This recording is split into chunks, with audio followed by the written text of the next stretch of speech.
Hey everyone, ever gone through something like this? Share a brief version, no names, in the comments. Stick around, the story starts now. The applause was deafening. I stood at the podium in my navy blue pantsuit, gripping the glass award like it weighed 50 pounds. My name was engraved in gold. Regional Director, the highest position ever held by a woman in our logistics firm. I'd clawed my way to that title through double shifts, sleepless nights, and bosses who couldn't make eye contact unless they were staring at my chest. The hotel ballroom sparkled. White linens, golden chairs, laughter everywhere. My manager had just finished his speech about shattering ceilings. I smiled politely while people clinked glasses and offered toasts. I scanned the crowd for my mother. Front row, of course, dressed in soft lilac, her hands folded tight in her lap. And then, out of nowhere, it happened. Smack! The sound cracked through the ballroom like someone had dropped a wine bottle. Gasps broke the noise. A few people stood halfway out of their chairs, unsure what they'd just seen. My father's hand hung in the air for a second, like he wasn't even surprised he'd done it. Her drink hit the floor and exploded into a million pieces. She didn't scream. She didn't move. She just stood there with her cheek already turning red. He called her pathetic. I didn't even realize I was still holding the award until it dug into my palm. Nobody moved. Nobody said a damn thing. My relatives looked everywhere but at my mother. Some stared hard at their wine glasses like they could disappear into them. One aunt pretended to fix her napkin. My mother's eyes shimmered, but she didn't cry. She didn't raise her hand or even touch her face. Just stared at the wall behind me, shoulders stiff, mouth shut. I watched something in her fold in on itself, like a paper cup under pressure. I'd seen it before, too many times. Behind closed doors, holidays, weeknights, Sunday dinners, he always made her feel small. Through jabs, silence, control. But this time was different. This was public. This was my moment, and he took it without a second thought. Quick note, before we go further, tell us where you're listening from today. Which city or country are you joining from? I looked at the shocked faces, executives, managers, employees, people I had worked my ass off to earn respect from. And none of them did a damn thing, not one. I stepped down from the podium. And walked straight past the rows of silent faces, straight out the double doors, not saying a word. My heels echoed against the hotel floor like gunshots. I couldn't breathe until I hit the sidewalk.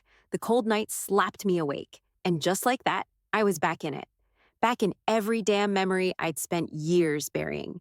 We lived on a street called Crestview Lane, one of those neighborhoods with trimmed hedges, seasonal wreaths, and golden retrievers.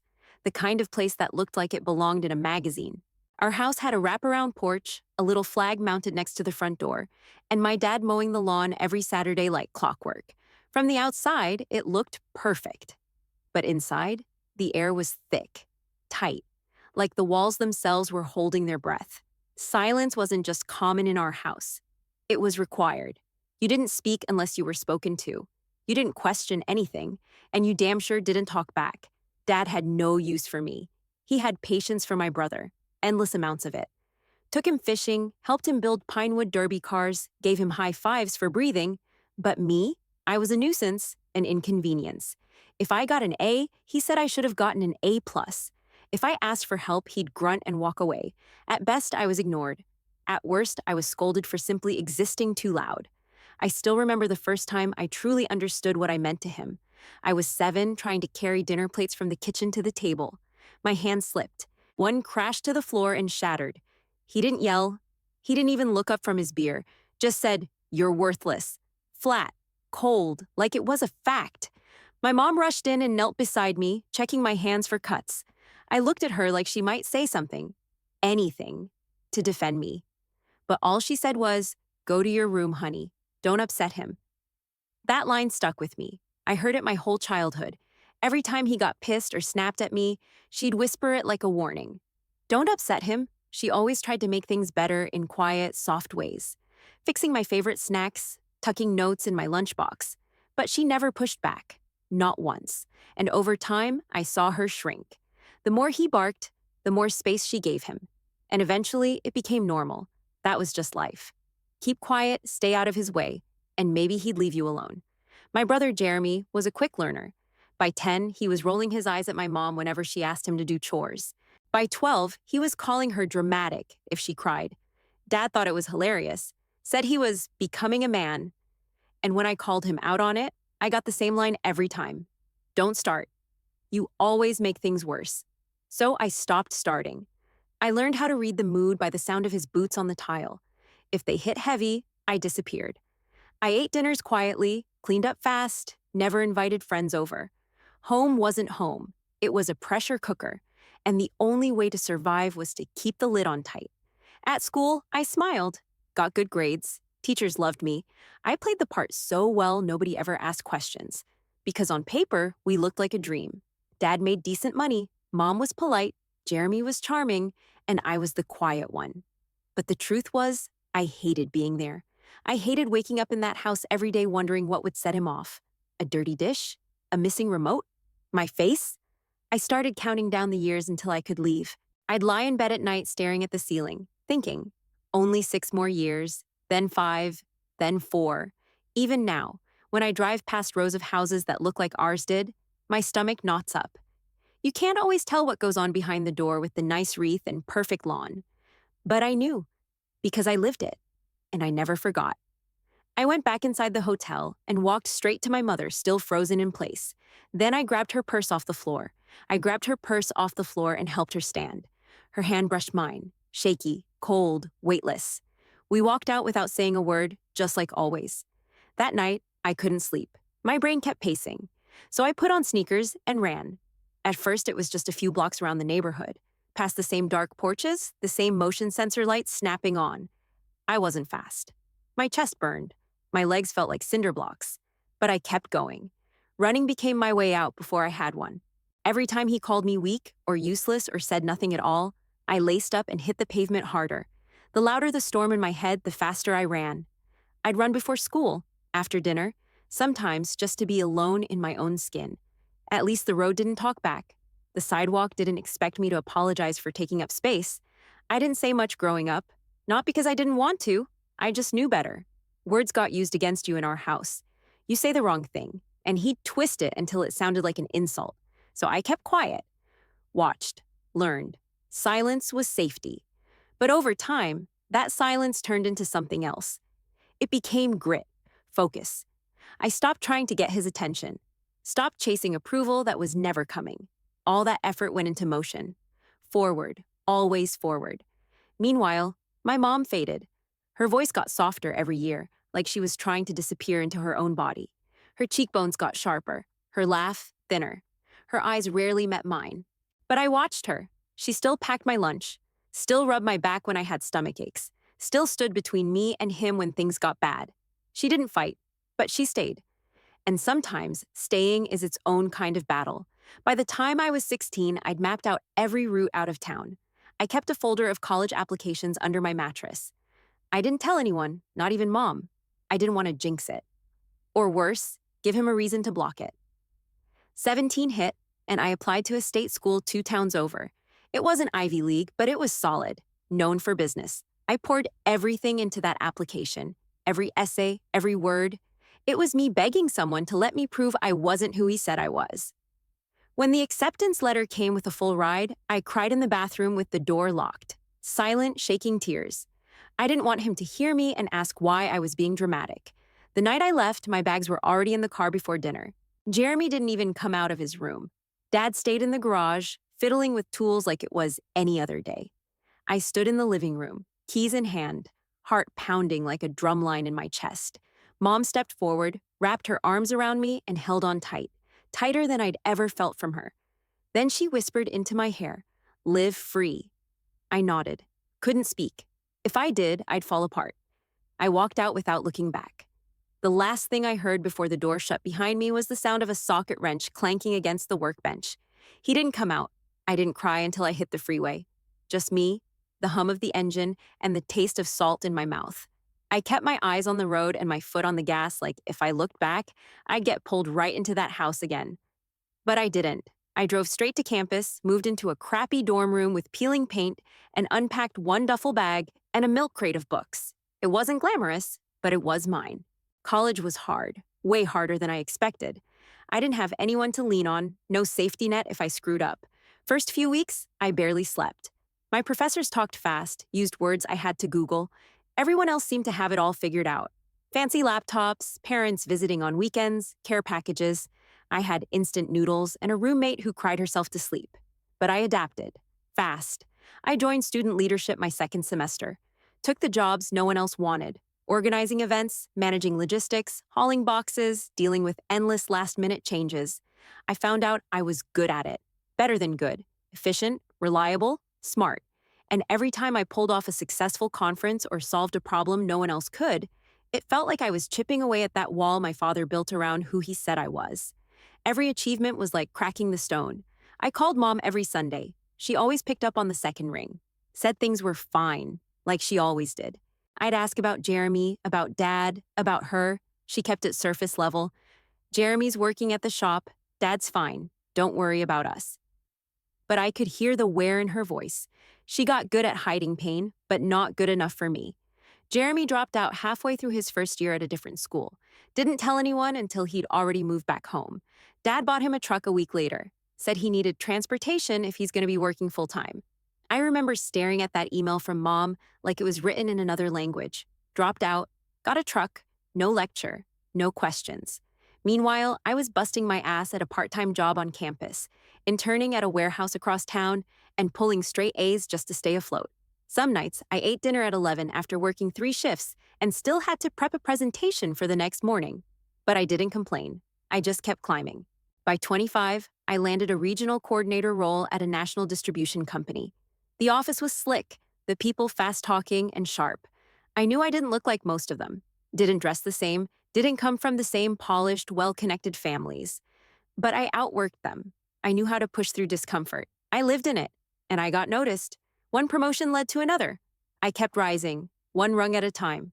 There wasn't some big dramatic moment, just constant motion, constant pressure, like carving my name into a brick wall using my bare hands. And every time a new title got printed on a nameplate, I thought about my mother, about how he used to say we were weak, emotional.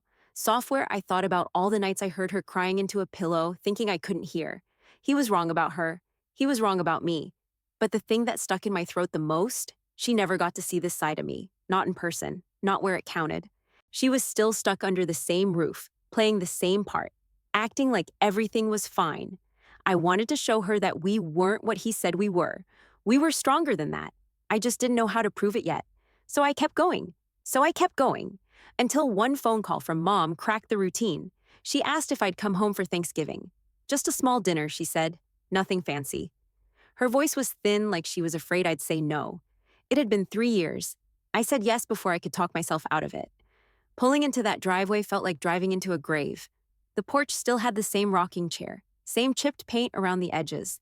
Jeremy's old skateboard leaned against the garage like time had hit, paused the day I left. Inside, the air hadn't changed.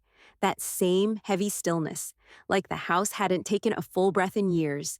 It was clean, perfectly arranged, but cold, tight, like it was still bracing for the next explosion. Mom smiled when she opened the door, but it didn't reach her eyes. She hugged me quickly, then pulled back like she'd done something wrong. Dad sat on the couch like a king, barely looked up from the TV. "About time," he muttered, then told me where to put my bag. No, how have you been? No, congrats on the promotion? Nothing. Dinner was worse. He controlled every topic like a CEO running a board meeting. Politics, sports, what Jeremy was building in the garage. Anytime I opened my mouth, he shifted the subject. Jeremy just smirked. Played along like always. Mom didn't eat much. She kept excusing herself, grabbing extra napkins, refilling drinks, staying in motion like she might disappear if she stopped too long. That night, I went outside to get some air. The backyard was quiet, just me, the trees, and the sound of him. Out on the back patio, talking on his phone. I heard him before I saw him. "She doesn't suspect a thing," he said, low but clear. Then a pause. "She won't leave. She's too weak." I stood there frozen, and I knew. He had someone else, probably had for a while. I stepped into the light, right in front of him. He didn't flinch. "You're cheating on her," I said. He took one slow drag from his cigarette, stared me dead in the eye, then exhaled. "You think your job makes you better than me?" I didn't answer. He laughed, short and bitter. "Still just a mouthy girl." I felt my jaw tighten. That same old fire rising. The one I'd run with, built on, climbed with. I was not the girl he left bruised with words and silence. She deserves better, I said.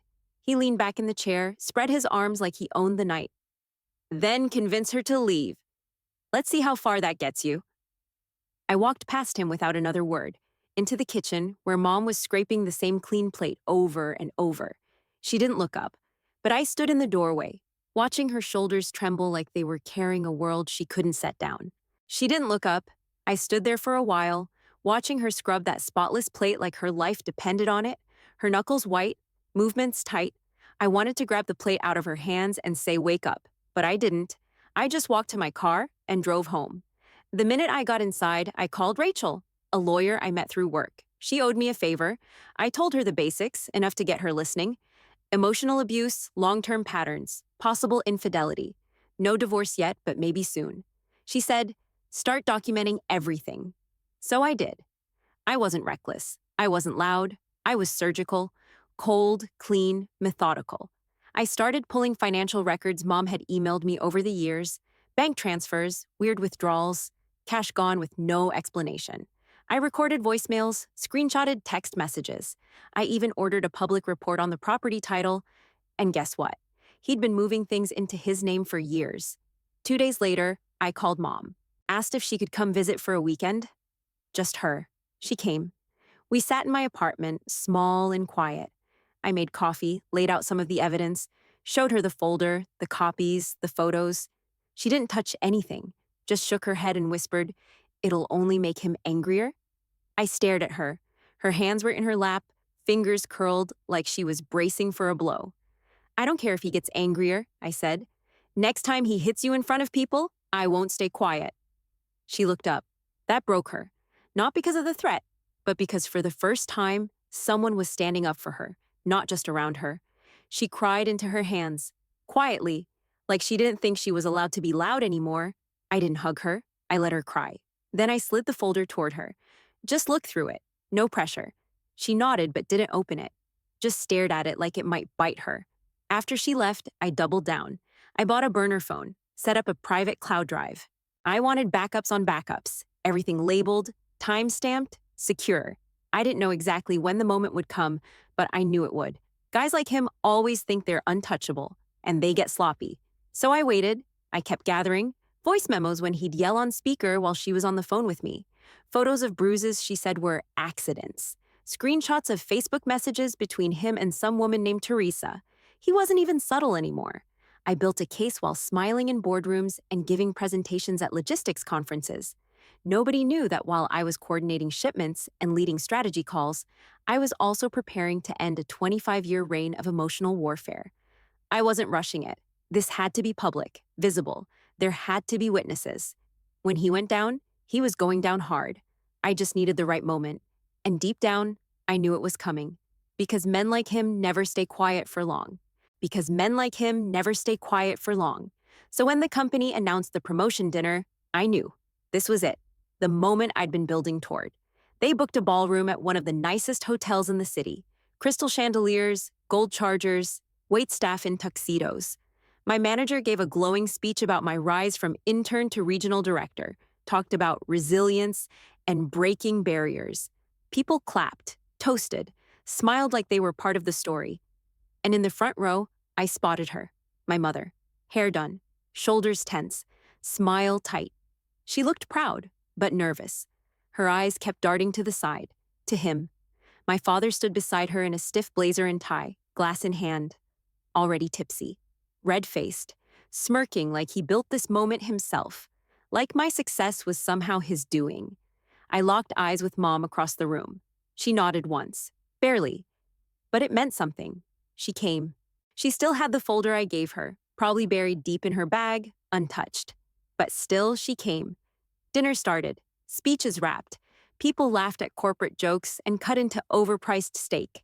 I circled the tables, shook hands, thanked everyone, but I kept one eye on him, and I saw it.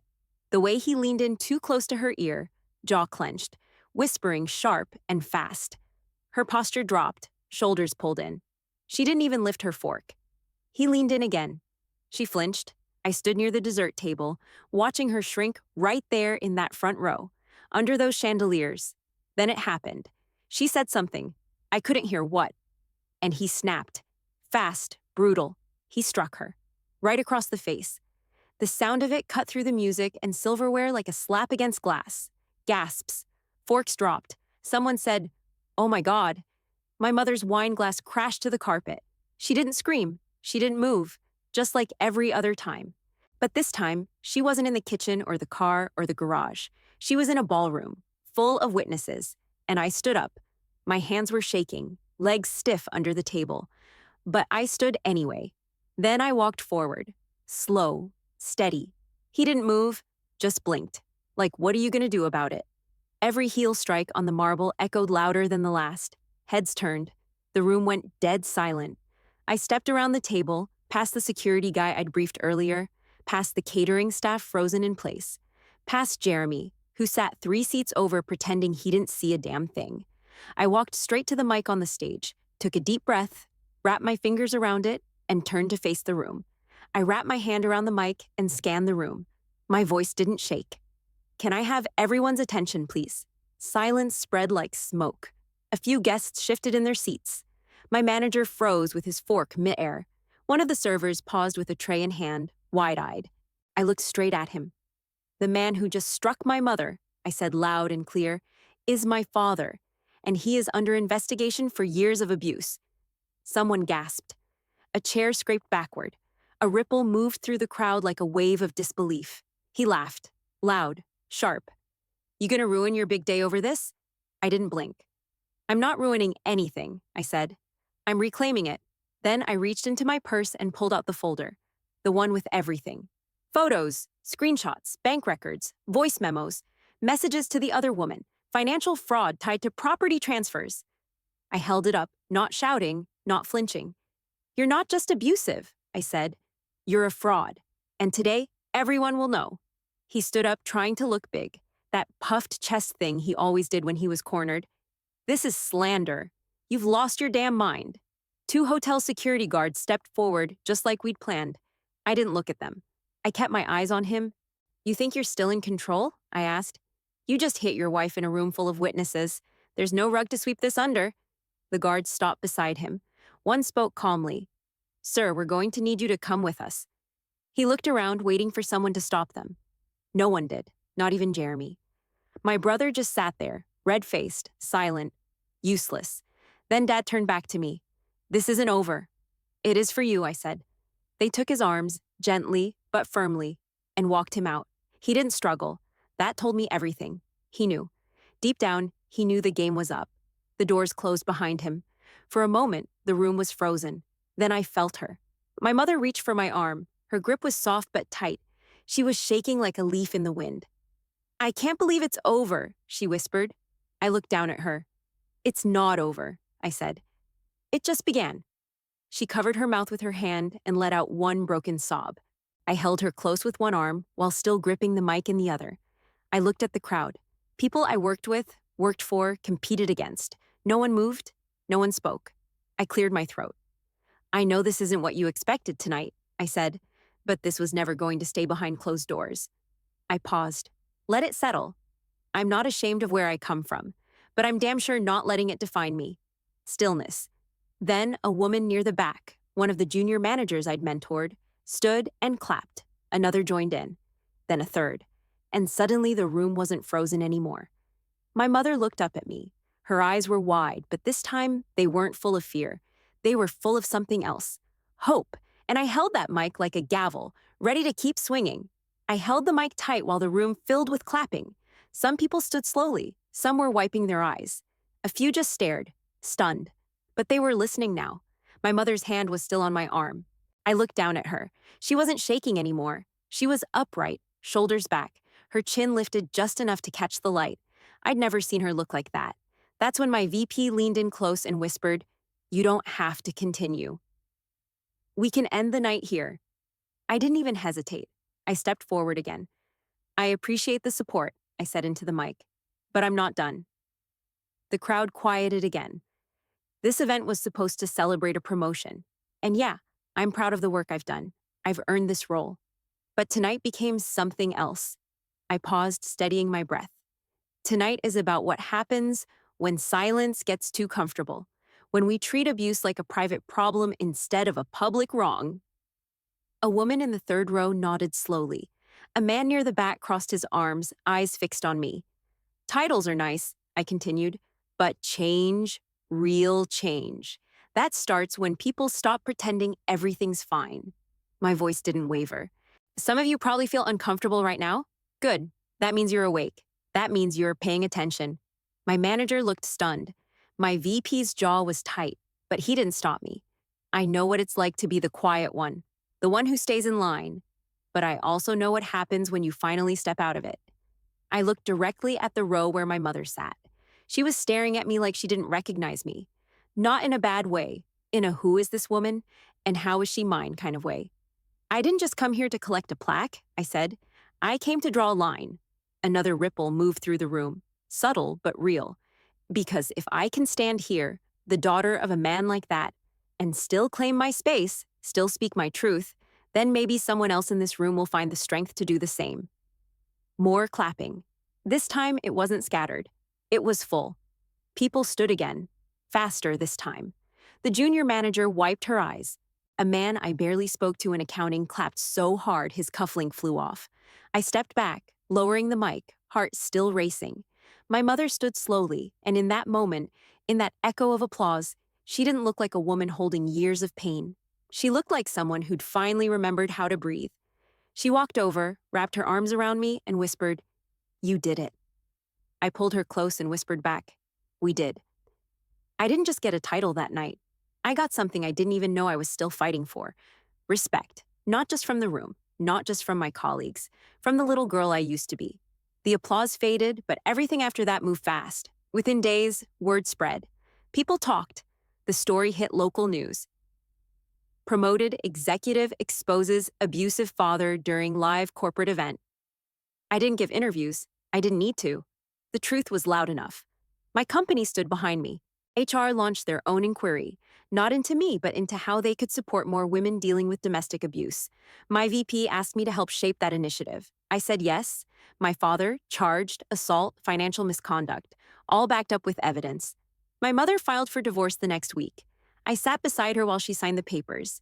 She didn't cry, just exhaled, slow and long, like she was finally letting go of years she'd been holding in her chest. Jeremy didn't take it well. He called me, said I was overreacting, said I'd embarrassed the whole family. He made mistakes, he said, but he's our dad. I hung up mid-sentence. I stopped trying to explain it to him. I wasn't going to waste one more breath justifying survival to someone who hadn't lived it. Instead, I focused on Mom. We found her a place, a 2-bedroom apartment in a quiet complex with a little garden outside.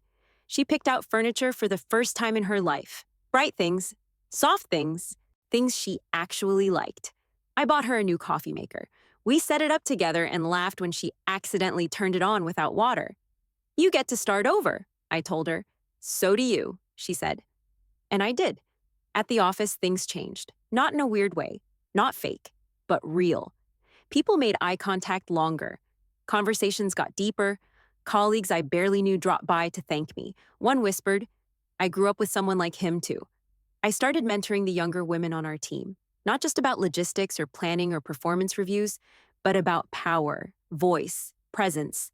I told them, "You don't have to get loud to get heard. You just have to stop hiding. If you were raised being told you were nothing, let me tell you something different.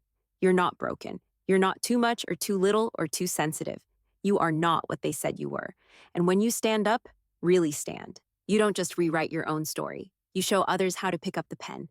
This wasn't revenge. It was restoration. And we're still writing the rest.